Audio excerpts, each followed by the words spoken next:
Let's go do cool dietitian science stuff.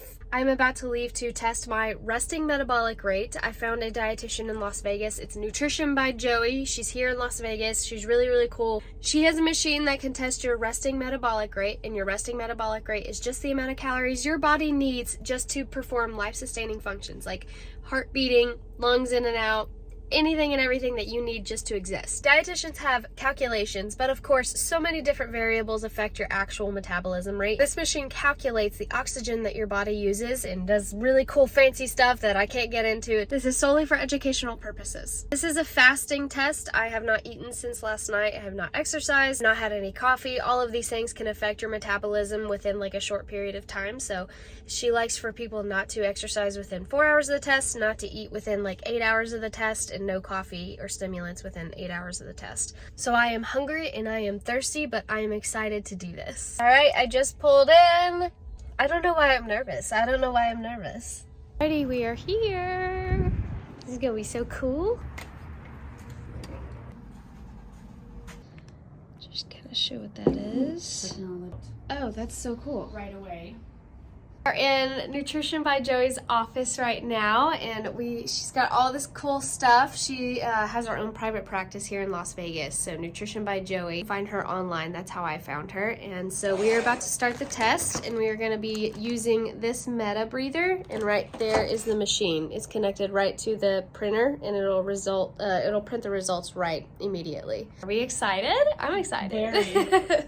To the machine, you want to make sure that your lips stay on that mouthpiece the whole time as you're breathing in and out. So go ahead and do the nose piece. Okay.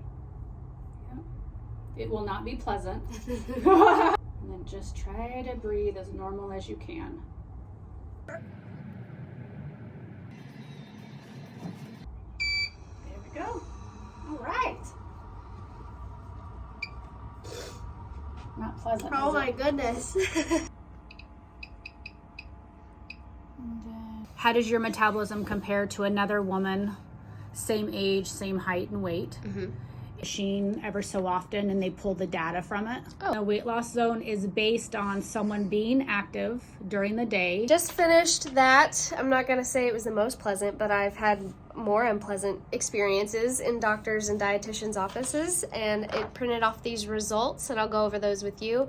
So big thank you to Nutrition by Joey, and this was a wonderful, wonderful thing. And if you have a dietitian in your area with an indirect calorimeter or metabolic rate test, highly, highly recommend. Just finished. That was so freaking cool. She was so nice, so kind. And also, that is my daughter's. That is my daughter's stuffed animal, and it looks like I have an alien in my car. Okay, we just got home, so I'm gonna go over the results with you all on this. So brief overview, it tested my resting metabolic rate. That's the number of calories my body needs to just exist. My resting energy expenditure is 1,483 calories. There are a lot of different equations that dietitians use to estimate your resting energy expenditure, and then we base it off your activity level and different variables. But this actually calculates the oxygen that I'm intaking, and it does a lot of math, science, cool stuff, and it is able to give me a direct, exact number. So for this machine, it's saying my resting energy expenditure is 1,483 calories. On top of my lifestyle and activity, that means like doing dishes, walking around the house, chasing my toddler, that's about an extra 444 calories. And then if I exercise, that's an extra 154 calories. I think this is where a lot of misunderstanding comes into the social media world. People think you can burn up to 1,000 calories in exercise, which you can, but that is very, very rare. Exercise does not burn that much. It's good for metabolic health, it is good for heart health,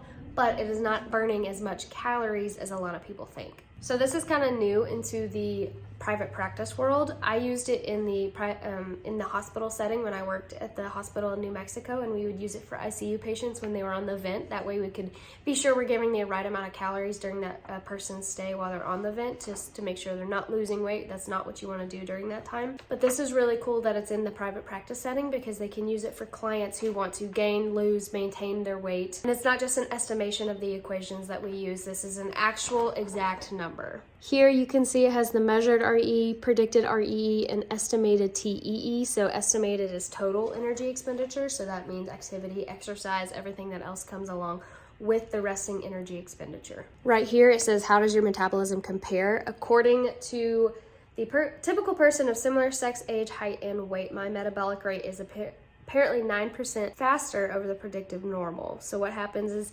the indirect calorimeter manufacturer takes the indirect calorimeter and assesses all the data from that dietitian like every few years is what she said.